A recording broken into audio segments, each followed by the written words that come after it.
First of all, I would like to thank Fernandes for the invitation to participate in this so interesting workshop that is related with my PhD thesis. In fact, what I'm speaking today is some of the topics I developed in my dissertation. This painting is alongside two more paintings located in the sacristy of the Church G2 in Rome. All three represent martyrs in Japan, executed in different moments of persecution. They are anonymous and their provenance is unknown.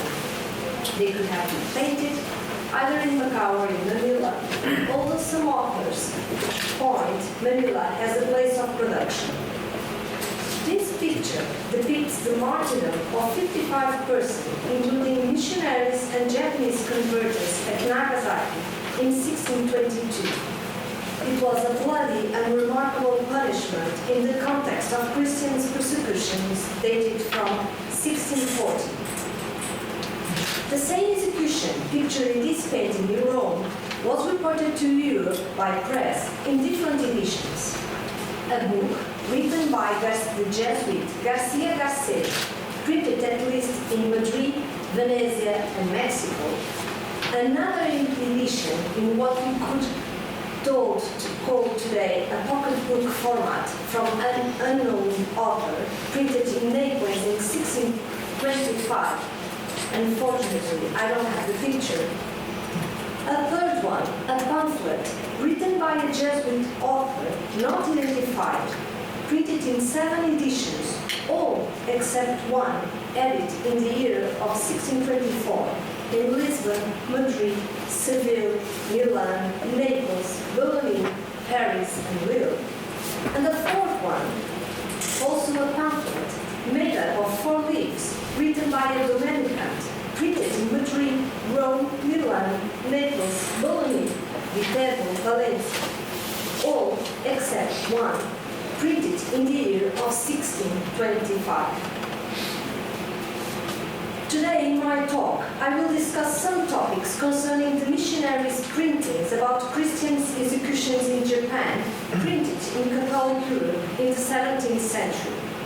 I will focus on prints added from 1598, year of the first news reporting the execution of Christian converters and missionaries in Japan, to 1650, when the last first-hand news obtained about Japan were printed in Europe. The missionaries' discourse about 17th century Japanese Christianity give us a full portrait of suffering and martyrdom. They were profoundly influenced by the Eurocentric point of view from which missionaries observed Japan and by their agenda. Jesuits and mendicants were in Japan as missionaries, whose aim was preaching and converting. For this reason, Christian converters were perceived and described by missionaries as genuine Christians, that is, as martyrs who persevered in Christian faith until death. From the Christian point of view, their execution was much more than a matter of extremely cruel form of punishment. It was martyrdom, the embodiment of Christian faith and fortitude. This discourse begged 2 main questions. Firstly, since the Christians condemned to death were mostly Japanese, to what extent their social and cultural precepts influenced the way they lived, suffering, and the martyrdom? Secondly, what was the purpose of printing a discourse that, even though depicting a reality, was guided by the Christians' precepts and doctrine? The Japanese political attitude towards Christianity changed during the so-called Christian century from the 1545 to 1640, when missionaries preached in Japan. Oda Nobunaga, the first unifier of Japan, favored the missionaries. His successor, Toyotomi Hideyoshi, had a paradoxical attitude towards them. On one hand, Hideyoshi decreed that all missionaries were to leave Japan in 1587. On the other hand, he did not enforce the decree because he was aware that missionaries played a fundamental role in the commercial relations with Portuguese traders. It was during his government, however, the first martyrdom of Christians took place at Nagasaki in 1597, consequence of a mix of inept diplomacy of Spanish free arts and the intransigence of Japanese officials. From then on, missionaries reported stories. Oh, sorry, I jumped. Talk about Shogunate attitude toward Christianity. I'm sorry. From 1600 onwards, the idea of Christianity as a barrier to national authority definitely emerged. In the context of a centralized and authoritarian policy, Christianity came to be seen as a factor of social destabilization.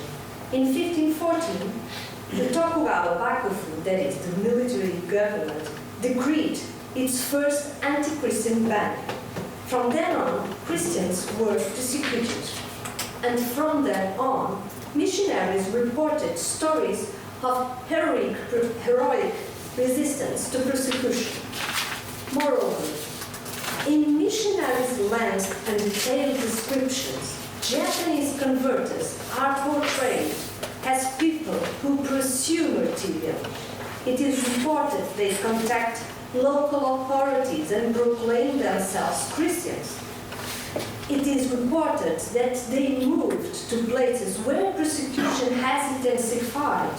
It is reported that the victims suffered torment not only with fortitude, courage, and determination, but also with delight. And even this is reported, people who protest when executions try to ease off. They profess themselves unworthy to shed their blood of Christian truth. Therefore, they were depicted as Christian converters who followed Christian precepts with total awareness of what it meant to be Christian.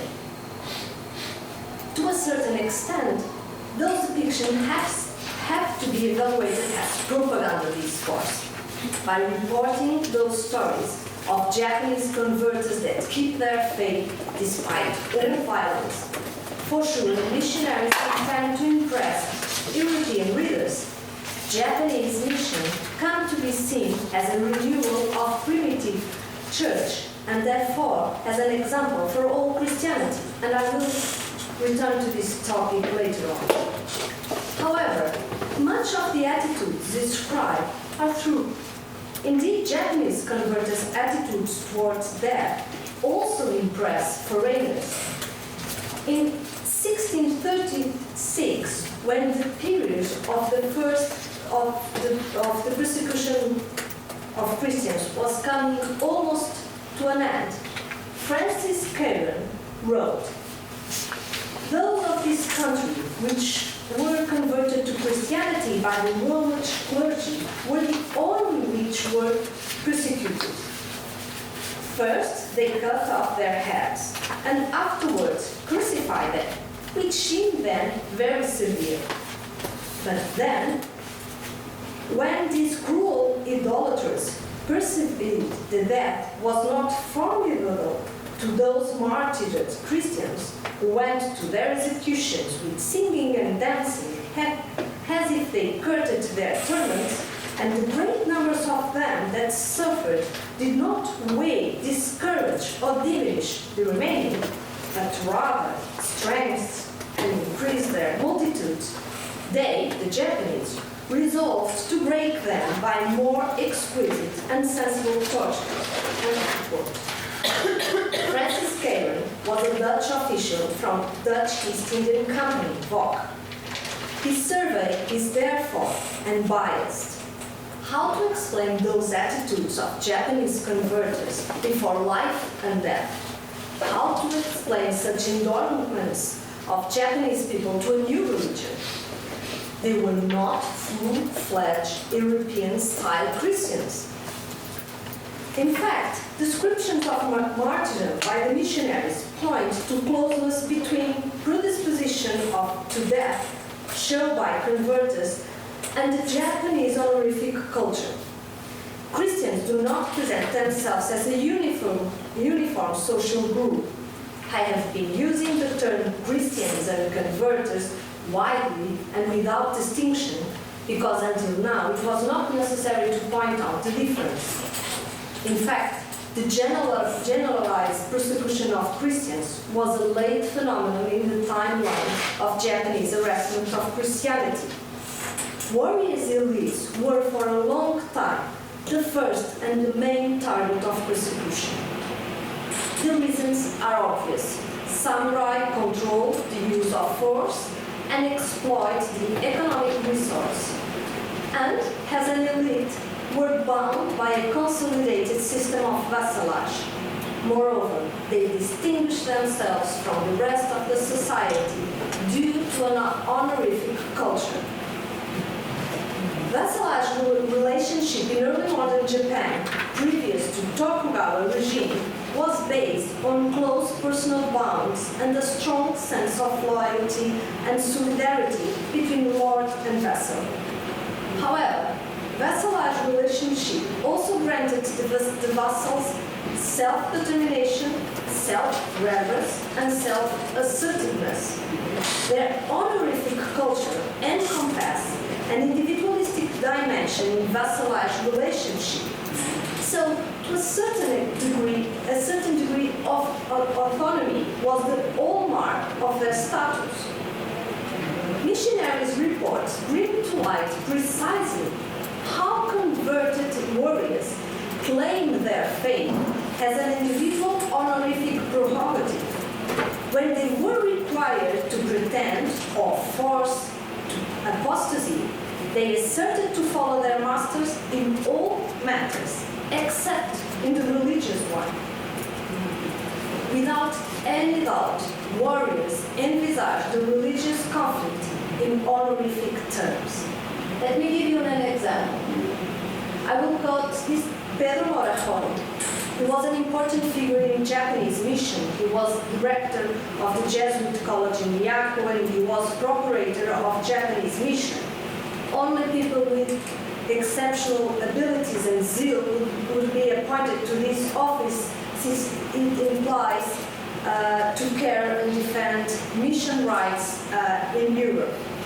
The sentence is written in the present tense and in the first person, in tune with the Baroque rhetoric style of the age, extensively used by the Jesuits. Morajon, reporting interrogations from Han, that is, feudal authorities, to a Christian warrior, quoting the following answer, and I quote, "The obligation that brought employee to the master and the vassal to the lord is a life-term one.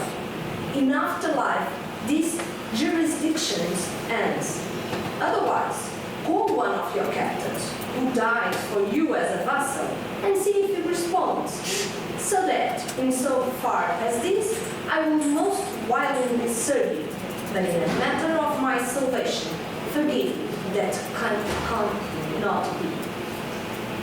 The point is that within the framework of Tokugawa's state from 1600 onwards, this individual honorific prerogative developed progressively from acceptable to deviant behavior. Loyalty and obedience to one's masters became the absolute ethical value. Moreover, warriors claimed religious freedom now clash with the new religious policy by the shogunate Tokugawa that forbade Christianity.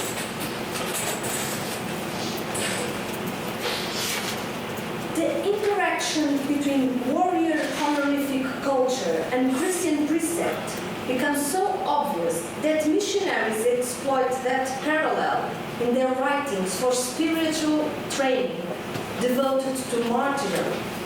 Anisaki Masarau listed 13 different writings produced between 1590s and 1620 in Japan concerning to the topic. Not all of them were exclusively about the subject. Some were exaltations of martyrdom, others practical instructions and moral bearings for martyr death. Taking for the example of the book Marushurio no Suzeme, that is exhortation to martyrdom. The term Marushurio came from the Portuguese word martírio. It was written after 1614 decree, and the author is a nun. Exhortation proposed several times the parallelism between vassalized features and ought to be the Christian attitudes towards God. For several times, the text enacts the comparison between the warrior and the martyr. It states, the warrior gave his life on the battlefield in order for lands to be conquered. Christians renounced theirs for the glory of paradise. It states, if a samurai behaves cowardly in the battlefield, he will be forsaken. The same way, if a Christian renounced faith, which implied to die for God, would lose all the gifts received by baptism and would be intent to serve the devil. And it states also, the warrior who was loyal in the battlefield was rewarded by his general. The Christian who sacrificed his life for God would be rewarded with the status of martyr and eternal glory. In that sense, martyrdom, in its Christian definition as dying for the faith, became, in Japanese context, an honorific precept. Both this overlapping and identification explains martyrdom's success in Japan. In fact, Japanese Catholic attitude towards death is an expression of a typical phenomenon in Japanese society with Hajime Nakamura called Nipponization. The same idea was developed by Ikuo Higashibaba, who demonstrated that Christianity became popular by becoming Japanese Christianity. I would say that martyrdom became popular because it was read in a perspective of honor. That is not to say that those Christians didn't have faith or did not die for their faith. That is to say that the honorific culture facilitated their posture to that. Let me finally discuss the meaning of these printings in Europe. Why missionaries published so many editions on martyrdom on Japan. Europe was flooded by printed news. I have listed 464 prints concerning the Japan mission between 1598 and 1650. Many of these editions are exclusively about persecution and martyrdom in Japan. The list includes letters, reports, pamphlets, and sermons, so they vary in length from 4 to 400 leaves. Some of these texts were published in multi-translation. Mostly were vernacular editions which reach a larger audience. The most popular edition was the news about the first martyrdom in Japan in 1597, ordered, as I told, by Toyotomi Hideyoshi. The event was reported by Franciscans and by the Jesuits. Both published their own version of the events in 1599 in Rome, and they issued sums a total of 11 editions between 1599 and 1601 in different European Catholic cities. But there are another impressive examples later in time. For example, the one that I start quoting, the report of the Great Martyrdom of 1622, which I mentioned firstly. It was reported by both Jesuits and Mendicants, and each printed a total of 7 editions. Counting editions do not tell us whether people actually read those prints. But that is not the point. The important is that the numbers of printings, the cross-national and linguistic boundaries, show us a widespread celebration of Japanese Christian martyrs. By printing writings on brutal execution and staunch Christian converters, the missionaries invigorated the image of Japanese mission. Instead of a wiped-out mission, missionaries described and publicized a glorious one. It was the best of propagandists to publish facts.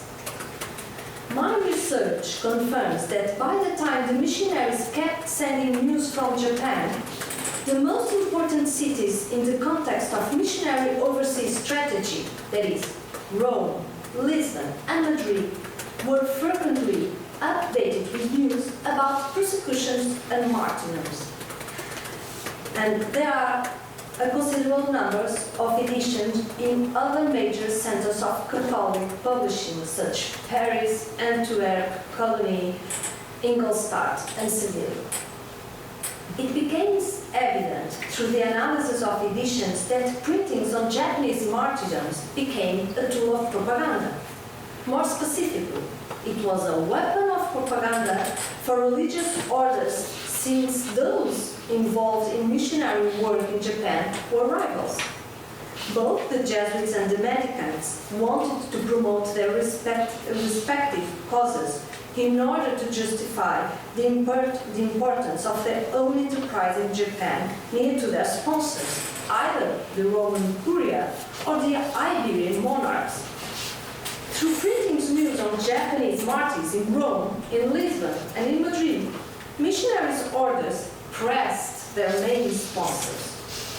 Rome was the headquarters of Christianity, the headquarters of all religious orders, and an eminent university center for the missionaries' education. Moreover, through printings in Rome, missionaries' orders pushed the Curia for beatification and sanctification of their martyrs, namely missionary martyrs. In that sense, martyrdom discourse became a tool for missionaries' orders to celebrate themselves. The number of martyrs, the nature of the endured terms, the length of their destruction, all became a matter of prestige worth being publicized. However, the Pope had placed all missions abroad Europe under the Portuguese and the Spanish crown patronage. Committed to overseas trade, they became also responsible for spreading Christianity. The Japanese mission was under the jurisdiction of Portuguese assistance. After 1580, when Portuguese and Spanish crowns come to be ruled by the same kingship, Philip II, it was harder to keep apart the jurisdictions of Portuguese overseas assistance from Madrid's central power. This explains why Lisbon and Madrid were printed almost so many editions on Japanese martyrs as in Rome. Finally, it is important to stress that printings on Japanese martyrs were a weapon of propaganda to Roman Christianity itself. 17th century Europe was the time of Catholicism renewal. On one hand, Europe faced the wave of Protestant Reformation. The Japanese Christians were an excellent testimony to Protestants, to Catholicism, truthfulness. Outside Europe, new converts were willing to die for Catholic beliefs. On the other hand, European Catholics needed to be converted as much as Japanese did. Within Europe was also urgent to enforce Catholic orthodoxy. So, the heroic attitude of Japanese martyrs could urge European Catholic lay people to imitate their virtues. Japanese martyrs' example testified faith, love of God, and compassion. In this regard, the discourse about martyrdom in Japan was very convenient for the devotional purpose.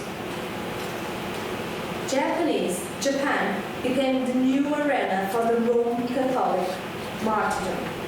what started to be reported as a terrific persecution in Japan became a tool of celebration in Catholic Europe.